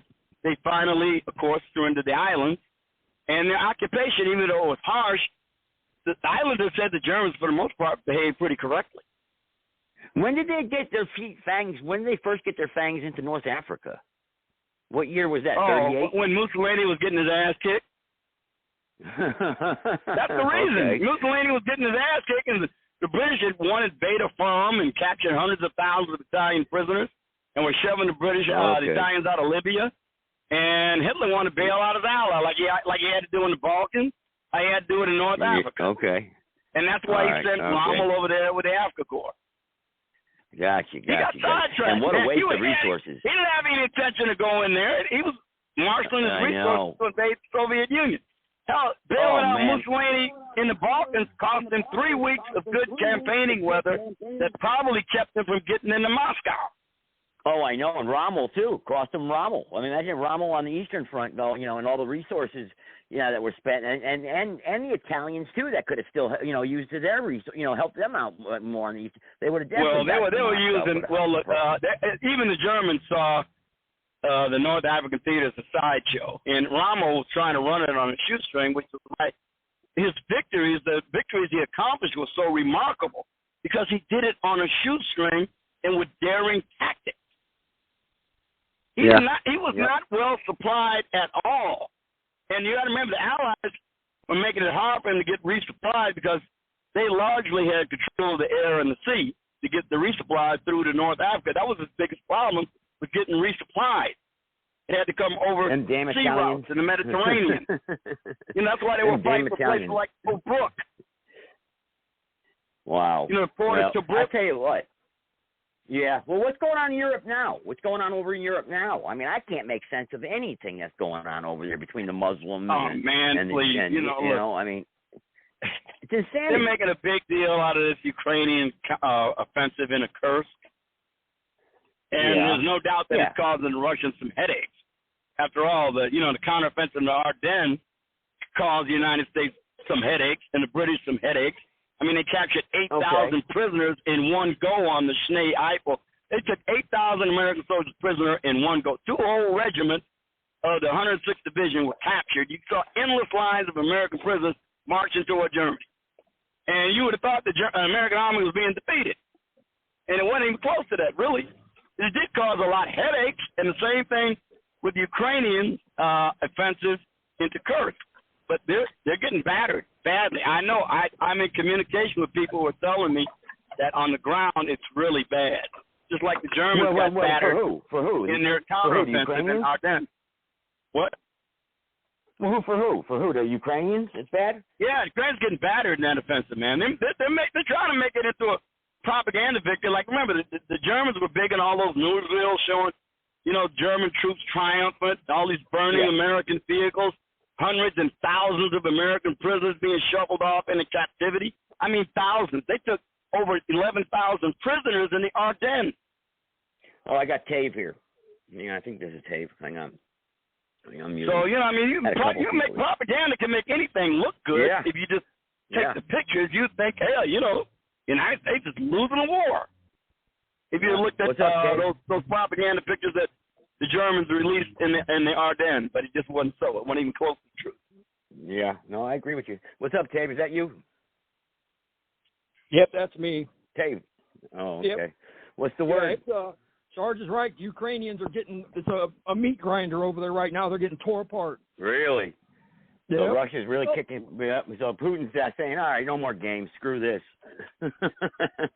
You know, so you were right, a lot Sarge. of people don't realize that land over there, that there's so many Russians that are involved with Ukrainians. I mean, it's an intermix of them, but yet the Ashkenazi, Khazaria, that's the former Khazaria. People don't know that. And, you know, Khazaria land is now the Ukraine. And they swear that they're going to rebuild their homeland, their temple, in either Gaza or the Ukraine. That's why you see this bullshit going on. It's a part of their agenda. It's exactly where the Scythians had come down, and the one guy, the king of the Khazarians, he was told, listen, if you're about to be in the middle of a war between the Byzantine and Ottoman empires, you need to pick a side. And he's stuck with Judaism, and what he did was just kind of wait a second out. here. How's that playing out today? How is it affecting? I'm talking about, you know, how is it playing out in the factors of the Ukrainian war today? Ukraine today is the former Khazaria. That's where that's where they're from, where they set up camp, where they made that was their beginnings. That's like going to Temple Mount. You know, if you say they want that back. These people want their shit back. That's all it is. Yeah. And I mean, so today in America, Putin, I mean, he was, from what they say, his mother was a Jew. I don't know, but if that's the case, and that gives him Jew blood, well, I mean, if that's the case, and he's that blood, you know, these people they believe in that, and that's, you're not going to stop these religious wars no matter where they're at, because that's what they believe in, and they're going to kill. Well, like Iran. Yeah, Iran is not going to. They're not going to have peace with Israel. There's going to be no peace. Nope. You know, they hate each other.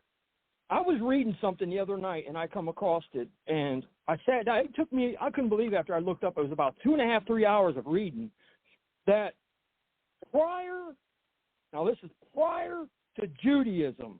We're talking 2,000 years before Judaism, in that area, that Iran and Israel. You're fading out. Hey, Dave, you're real low. Your volume's real low.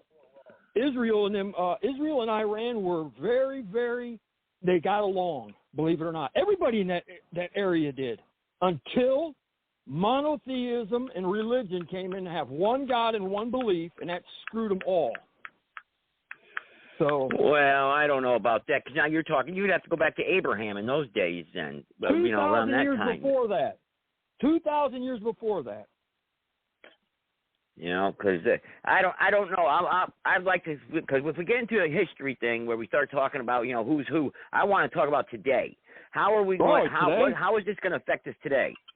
Well, you see what's coming across our border.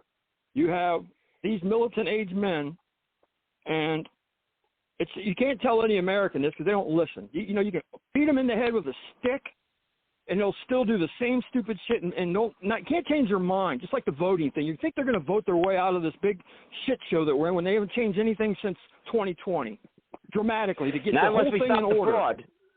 They haven't done nothing. They haven't changed anything. Nothing. Nobody's gone to jail. Nobody's changed no voting machines. Everybody's got the same shit and got the same media going on that they had back then. So it's not going to change, and if she wins, what do you expect?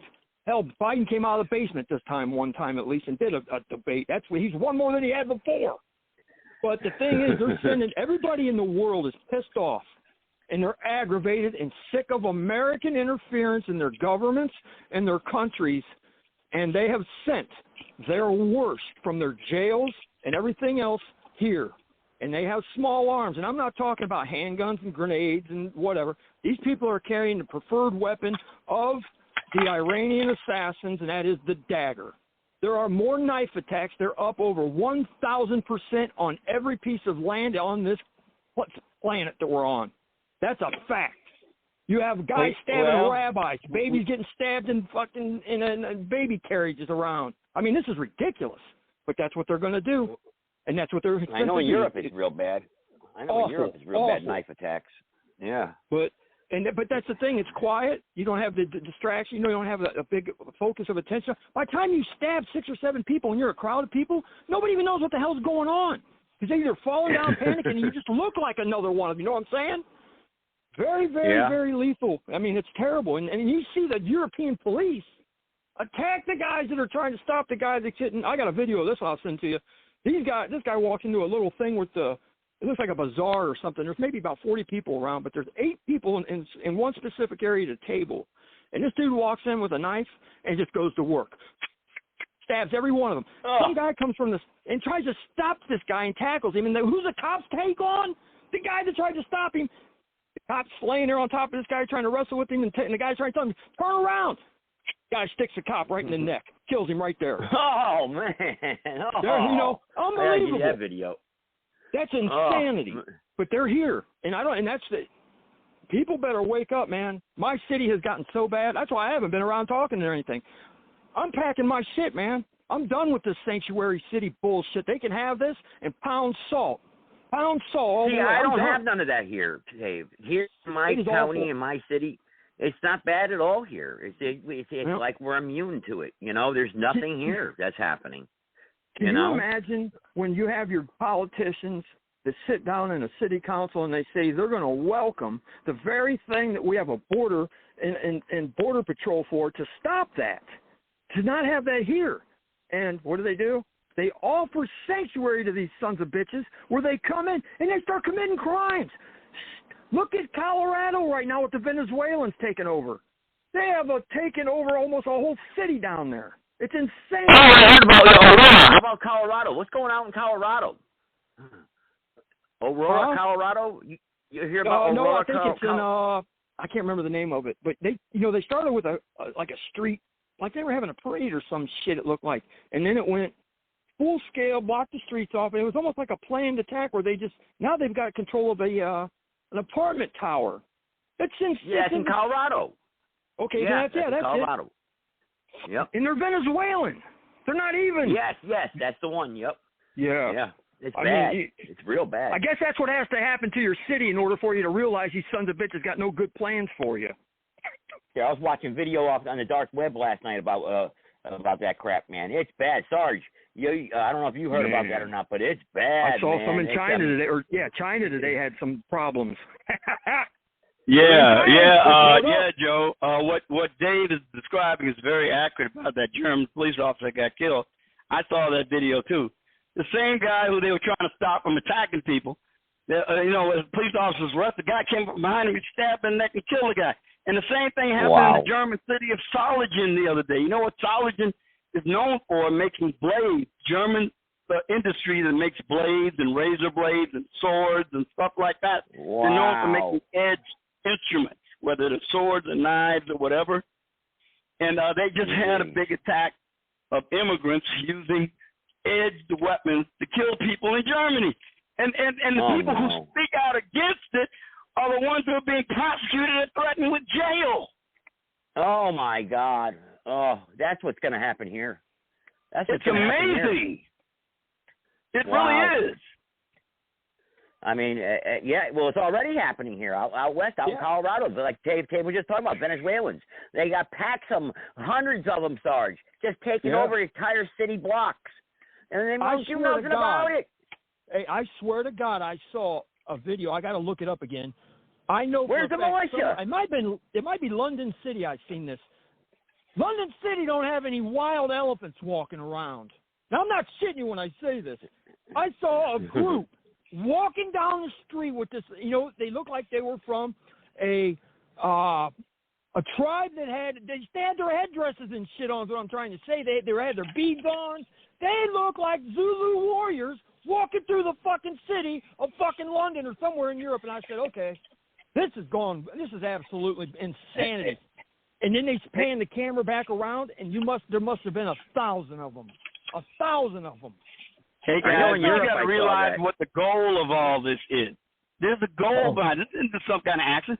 The goal is anarcho-tyranny. They're going to create conditions for the anarchy is going to create conditions for a crackdown. And guess who the crackdown is going to be against? The majority of the population. It'll provide the rationale for them to come down with crackdown and more control. And it's much easier for them to institute martial law over there in those countries than it is to do it here. They can do it, and they probably will once they establish a sufficient state of anarchy. That's what I believe is the goal of all of this. You know what? There's a name for that, Sarge. And they call it the Kalergi Plan. That's the actual name of the immigration of the migrants to flood Europe, and the Israeli rabbis are out blatantly in the public stating the fact that the Kalergi Plan and that one woman, what was her name, Barbara Speck? Is that how you say it? Speck? Yeah, or Specter. Something like that. She does a video, and that's what they actually have a name for it. And the rabbis are saying, we have already cooked, barbecued Europe. It's done. It's done. I'm sure they'll I believe Europe is done. Yeah, I believe Europe. I saw the videos of Europe. That's the perfect thing. Wait a minute, did you not see those idiotic, in the United States we call them, we got a name, we'll call them awfuls, affluent white female unhinged liberals. And over there they got their own version of awfuls there. And I saw these women parading around with signs like, we prefer rapists to racists.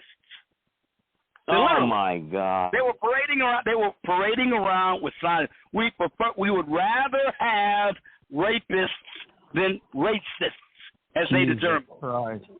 I couldn't believe it when I saw that. They might as well just play a game of Russian roulette with a loaded gun. Jesus. Wow. Christ. That's insane. So in Akron, it's getting pretty bad, huh? In Akron, I was watching videos a couple of months ago about Akron. I was sending you messages about it. I said, damn, this is going on near you, so it's gotten out of control really still, huh? It's completely, and these assholes take a break through summer because they think that they're in Washington, D.C. where they all think they're at. But that's where they better flee to, because that's the only state that's going to give them sanctuary, because when it comes time to drag these sons of bitches out by the hair, I'm coming back. And I'm going to have my fucking share of it, because I'm going to tell you what, I've suffered under this shit. They've raised up my property taxes. My property taxes went up, and this isn't in an increment of breakup. This is a 35% increase. The waters, they raised our water, and we have both electric and gas have gone up in the past month and a half. You can't even afford to live in a house if you own it. You can't pay the property taxes. You can't pay the bill. And I work. How in the fuck do these people plan to live? And then come on in with the migrants. They sent me a letter, Joe. They sent me a letter because I have a 4-bedroom home. Because I live by myself, if I will put some migrants up in it. Are you fucking out of your mind? You ever see those signs, we buy houses? You ever see those signs, we buy houses? Yeah. That's who those people were. That's what they've been doing all these years, Sarge. We buy houses. They've been buying up the property in the houses. That's what they've been doing. You talking about and then renting them out. Yeah, well, I don't know who they are, but they. You ever see those signs? We buy houses. That's what they're doing. They're buying these houses. I get a letter almost I get a letter every week from somebody who wants to buy my house. Every week. I'll tell you right now what I did is I went through a company called Truehold, TRUHOLD. I sold my house to them.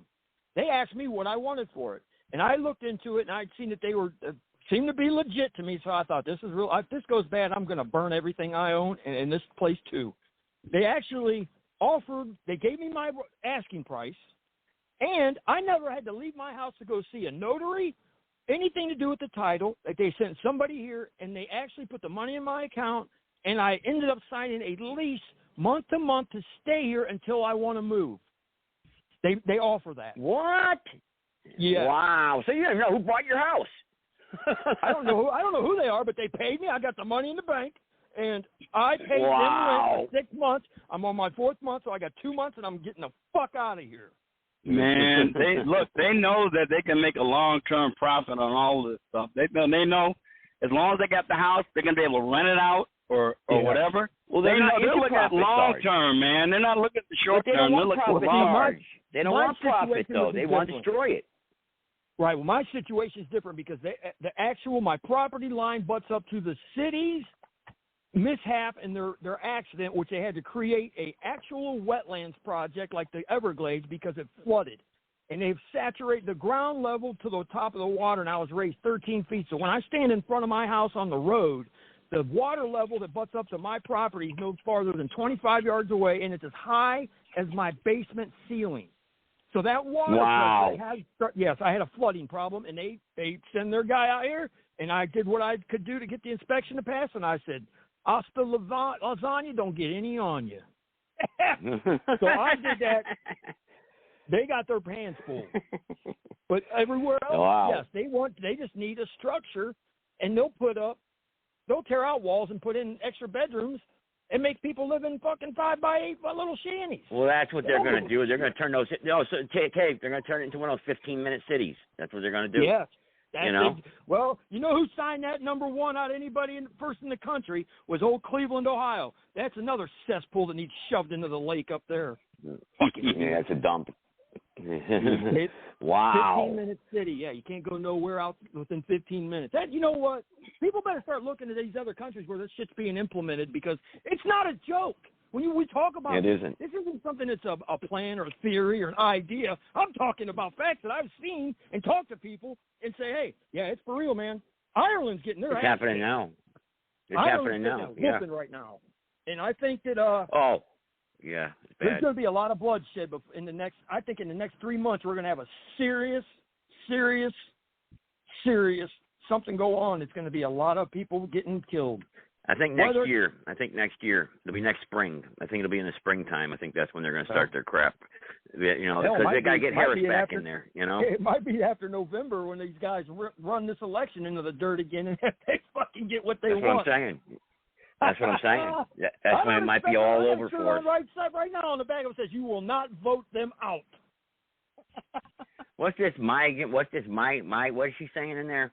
You will come to know that what great replacement. Well, I know we're being replaced. What do you think? I mean, I know we're being replaced. I know that's what they're trying to do. Plan. Yeah, they're replacing us. We know that. KAL. Everybody. It's not about white and black. It's about that now. Right. We can see that now. We're definitely being replaced as voters. Or dare I say it's supplanted as voters. Your vote don't count no more. Our vote don't. Or it's being canceled by the vote of an illegal alien. Yeah. Or a dead person. Hey, I honestly believe if it ever mattered and if it made a difference, we wouldn't have been allowed to do it anyway. Not since Kennedy. Remember what Kamala Harris told us. Now, Kamala Harris said this, and I can play you the video. She said, we need to find the courage to stop using the term illegal alien. This is a woman who wants to be the one who is going to enforce the laws of the United States on illegal aliens, and that's the term used in the law.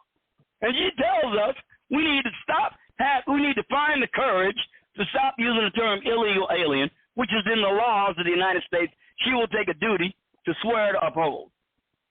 Hey, so we'll be arrested before it's all over for that shit. And they'll have that as part of the. If you say that shit, then you're going to get locked up, just like they're doing in Europe. If you're on Facebook or anything else on social media and you speak out against this migration or invasion that they're having, they'll lock your ass up right now. Boom, you're going. Yeah. They're doing it in Europe. They're doing it in 100%. Europe. And you know in Canada, that's what I know them for. That's right. Wow.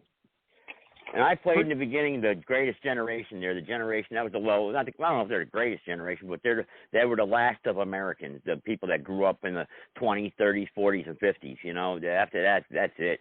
You know, we've lost those people. I mean, and all those people suffered. Those people suffered at the hand of the same thing that we are right now. It's just that was the beginning of it. And it wasn't as extreme, but they went to wars over these fucking people. Yeah. But you know what? You know what, Joe? You know what I kind of wish more people would do. And everybody looks at the generation that signed up to fight after Pearl Harbor, and that's great because they were going into the most horrific numbers of casualties in living memory. The World War II. In living memory, we never had that many casualties in that short period of time.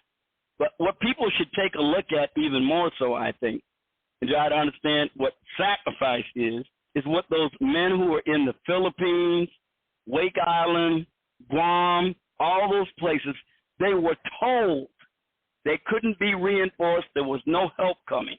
but we are counting on you to delay the Japanese for as long as you can.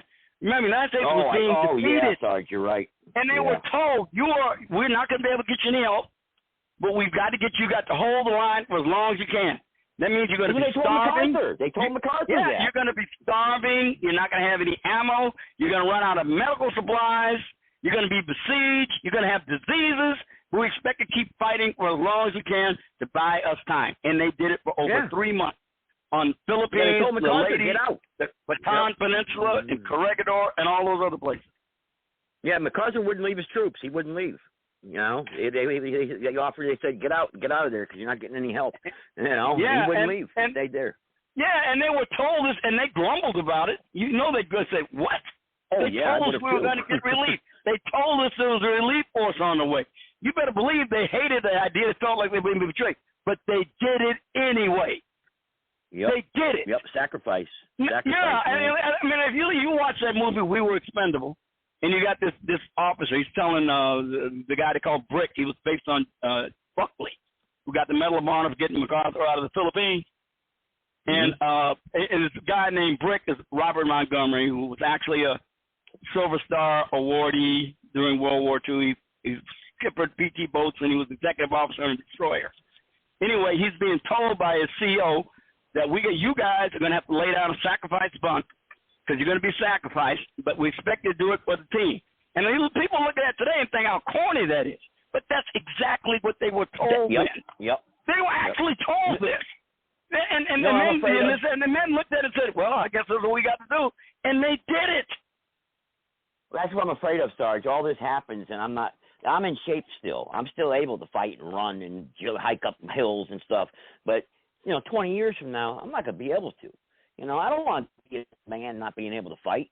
And I want to be, because they'll torture you, like you said. You got to be able to endure. I don't want to be suffer. I don't want to suffer like that. Joe, if you ever fear that, Joe, just look at the example of Samuel Whitmore, the 77-year-old veteran of the French and Indian Wars and all the other wars when the British attacked at Lexington Concord, and they were retreating on the road, and he grabbed his 2 pistols and his musket and his saber, and he went out and single-handedly killed 3 British soldiers and wounded another one, and then they bayoneted him like 20 times and left him for dead, and he recovered and lived another 20 years. Wow. So don't ever think you're too old to fight. This guy killed 2 British soldiers with his pistols and his musket. Then he attacked them with a saber and killed another one and wounded a couple more. And then they just descended on him, a whole bunch of them, rifle butted him, knocked him to the ground, and bayoneted the hell out of him and left him for dead. And this old tough bastard recovered and went on to live another 20 years. Samuel Whitmore. He's probably my favorite soldier from the Revolutionary War. I don't think we'll be here in 20 years, to be honest with you, but still. I'm just saying, there are inspirational heroes. There are inspirations from history that you can take to heart. No, I know. It ain't necessarily going to be over. Everybody can do something if the shit comes down. Yeah, but Sarge, when you're, I say, really, they say an athlete's in his prime when he's 25, 30 years old, but really a soldier, I think, or a man's body is really 45, 50, you're in your prime, That's your prime, really, because you're strong. Smart, but by that point, though, you're expected to be a senior leader. You're not expected to be running patrols and trench raids all the time. You're probably capable of it. Senior leaders are like in their 40s physically, and 50s. You're physically, a 50-year-old man can smack around a 22-year-old. You know what I mean? They still got the capability to do it. But I'm just saying, remember, Samuel Whitmore was 77 years old, and he handled himself quite capably. Yeah. So, look, man, it all depends on your spirit, and if you don't let yourself get decrepit. Just don't let yourself get decrepit. Don't get depressed and don't get down. I've caught myself doing that a couple of times. Don't go to the gym for 2 or 3 weeks, and I'm going to get lazy and everything, and I'd be catching myself. And I can't do this. And today, people are being told about, the aging process in the human body, and we got more information than ever before on how to delay its onset and to mitigate its effects. So today, you are more likely to be able to be very functional well into your advanced years if you do the right things, do the right diet, exercise, get enough sleep, You'll be capable of doing many of the things you could do when you were significantly younger. It's not like it used to be. Stay away from them damn vaccinations and that putting this hey, food. I'm sitting here, vaccinations. That's right. Hey, I'm sitting here watching Trump. Trump's running his fucking mouth again about MS-13 this and that and this and that. And I'm looking at where he's at. He's in Washington, D.C. at a Speaks at Moms for Liberty event. Well, guess what, dickhead? That's the largest, has been the largest gathering and where they migrate to of MS-13, I think, for the past 14 years. So that ain't nothing new, Trump. You didn't do nothing about it before. You're going to sit on and run all these MS-13 gang members. I wouldn't worry about MS-13. They're already established. It's all the ones that are coming here are going to try and take over them. That's your problem you're going to have. Yeah, this guy's a joke. Yeah, the MS-13's old news. I'm so disgusted with politics and these fuckers that think that they're going to change well, something. Well, they got to repeat the same talking points, Dave, because people are asleep, you know? I mean, usually we're awake, so we don't want to hear the same crap. We want to hear something new. You know, but these other people, they're trying to get these people that aren't awake yet and wake them up. That's the problem, you know. Hey, if it's this late in the game and they ain't awake yet, hey, stay in bed. We'll handle ourselves. Jesus Christ. Well, that might be the case. I'll tell you that. It might be. Because it's not going to be a large number of us. I'm going to tell you right now. So it's going to be a minority. Too. And this country needs to wake up and realize this is not this fight that's going to happen. This isn't us. Me and you and Sergeant, people of our age. This is for the fucking kids of this country, your grandkids, your nieces, your nephews, the ones that are young, to have the ability to have what we have had. Give them the chance, because that's what's at stake here. And if you don't care about that, then kiss my whole white ass. And that's shit. These people don't care. It's true. You're at that right, man. It's true. Well, we got Robert's man. show coming up here. We got Robert's show coming up in about 8 minutes. So I guess final thoughts, anybody, real quick? I know, we can preach it all day long and all night long. Like Dave was just saying, a lot of these people ain't awake yet. I mean, really, what's worth saving them? You know? Well, I mean, damn. What is the most common liberal rejoinder to anybody says? To people who say MAGA. Now, I'm not advocating for MAGA right now when I say what I'm about to say. I'm simply saying, what is the most common rejoinder you hear the leftists and the never-Trumpers say whenever you use the term MAGA? They will say, when was America ever great? Now, as far as these people are concerned, never. There's nothing about the history of the United States worthy of saving, preserving, or extolling. Nothing. It is only a country of genocide, exploitation, slavery, denial of rights to women, and so on and so forth. There is nothing in our past to recommend its continuance. And we got to understand, we are dealing with people who believe this and are determined to make most of the country, if not all of it, believe it too. And as long as we keep that in mind, we know what we got to do. Hey, if they carry a sign that says rapist before racist, they need to be shut down, and they are the enemy as well. That's all there is to it. Their mind is not right. Well, yeah, they are the enemy too. But again, there's still going to be a remnant of them after it's all said and done. If anything does jump off, which, look, man, we got to be honest with ourselves. Anything jumps off or anything happens in this country, we're not going to be able to rebuild anything.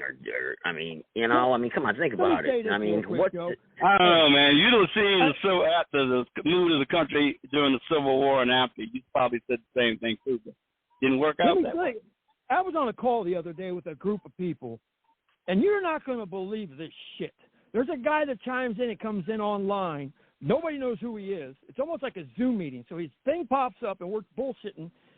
This guy is he was born in Turkey.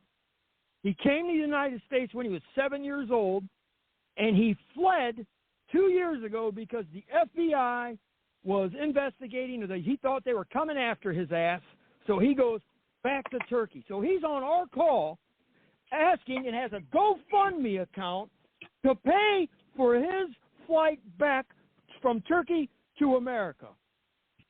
I almost fell out of my chair, and I said, you know what? Get him a pass to the volcano. That's where that son of a bitch.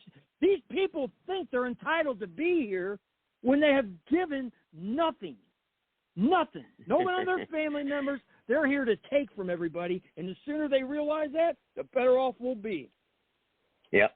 All right. Hey, listen, I'm going to play this here at the end. And, I guess Sarge, I'll see you over at Robert's show. Well, Tate, you going to come over to Robert's show there in a little bit?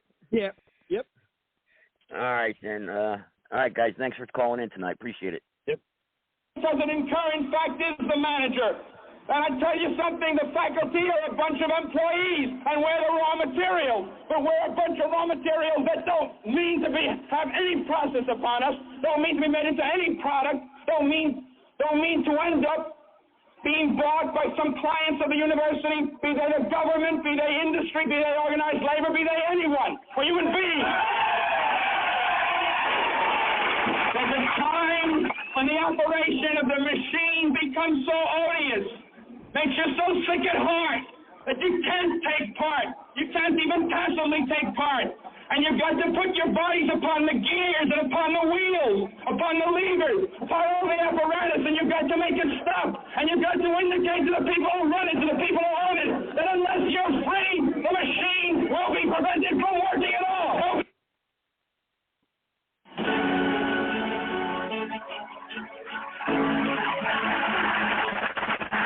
From time to time, we've been tempted to believe that society has become too complex to be managed by self-rule, that government by an elite group is superior to government for, by, and of the people.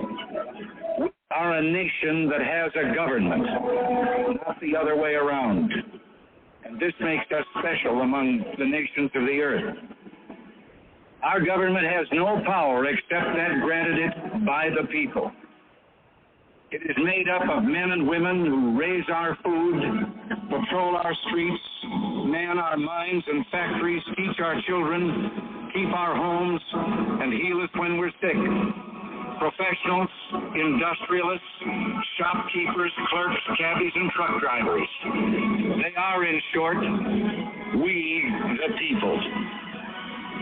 Their patriotism is quiet but deep. Their values sustain our national life. As for the enemies of freedom, those who are potential adversaries, they will be reminded that peace is the highest aspiration of the American people. We will negotiate for it, sacrifice for it.